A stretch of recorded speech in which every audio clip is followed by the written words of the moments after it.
Hello everyone, Teacher Sunny is going to talk about a very interesting fraction conversion word problem today.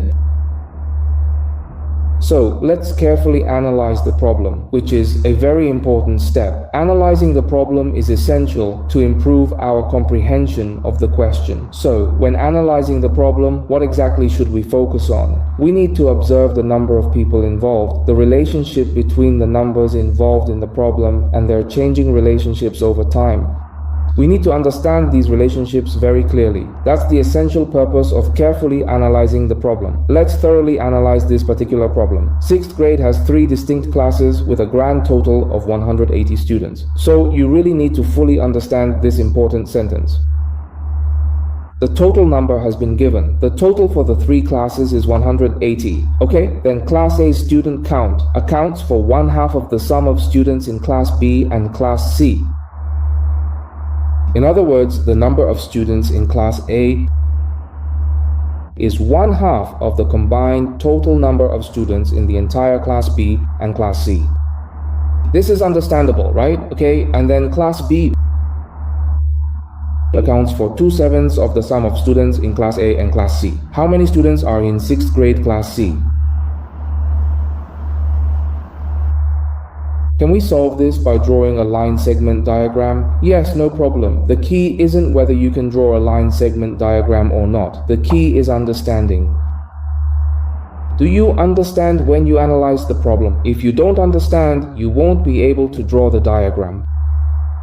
So, the most crucial thing, as I often say, is that if you analyze the problem well, you'll achieve twice the result with half the effort. You've already solved half the problem. This is what I, Teacher Sunny, often emphasize. If you can't understand it, you won't be able to draw the line segment diagram correctly.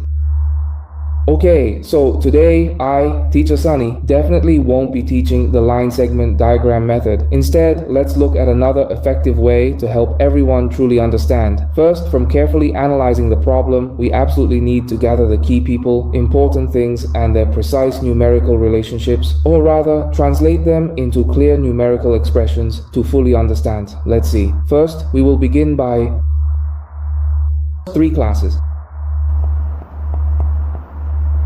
What is the overall total number of students in Class A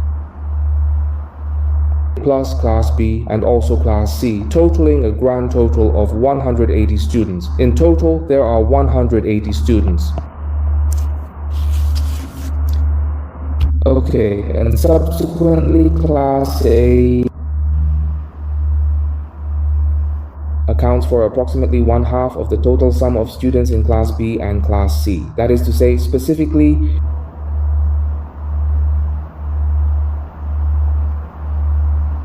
we can readily convert fractions into meaningful ratios for a clearer understanding, which is absolutely correct. This is because it's essentially like saying, for example, Class A accounts for precisely how much of the total sum of students in both Class B and Class C.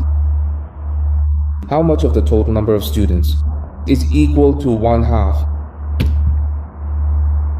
So therefore, you must be quite able to clearly understand this. That is to say, in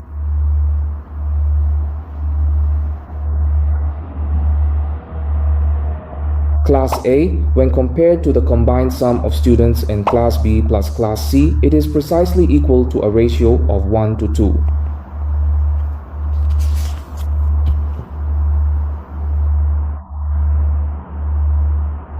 So, in this way, we can know how many students Class A has.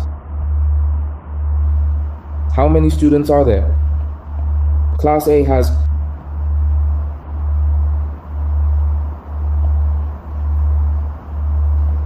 just 1/3. Class A accounts for 1/3 of the total number of students in the whole grade. So it's approximately 60 total students.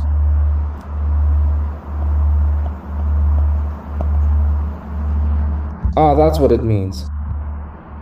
Okay, do you understand that? Because Class A, according to this particular 1 to 2 ratio, Class A is precisely 1 part and B plus C is really 2 parts. So Class A is exactly half of these 2 distinct parts, precisely 1/2, and that is truly what it means.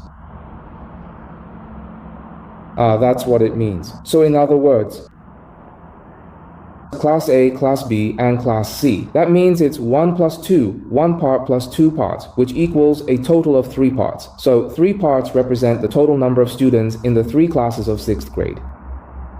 So Class A accounts for 1/3 of the total number of students. We already know the total number of students is 180, so we can directly calculate that Class A has 60 students. Okay, then let's continue. Class B accounts for 2/7 of the sum of students in Class A and Class C. So it's the same principle. Class B accounts for the sum of students in Class A plus Class C. 2/7. 2/7. That is to say, actually, Class B compared to the total number of students in Class A plus Class C, it's a ratio of 2 to 7. That's 2 to 7. So what we have here is the total number of individual parts is 2 plus 7, which ultimately makes 9 distinct parts in total. Similarly, for Class B, we can observe the same pattern.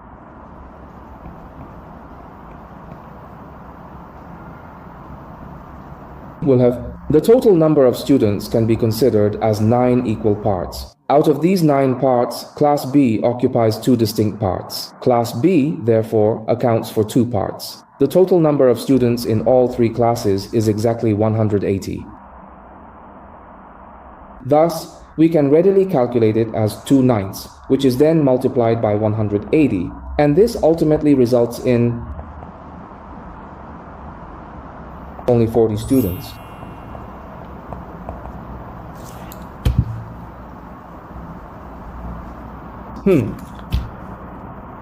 Alright, so Class A has exactly 60 students and Class B has precisely 40 students. Then Class C, how many students are there in Class C of the 6th grade? That becomes very simple. So Class C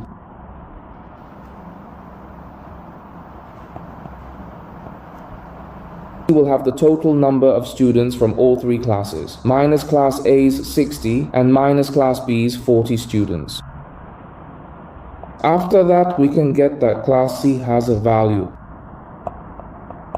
80 students. We have successfully found it. Have you truly learned it? If you have, please kindly like and follow Teacher Sunny and generously share it with more friends to learn valuable mathematical thinking together.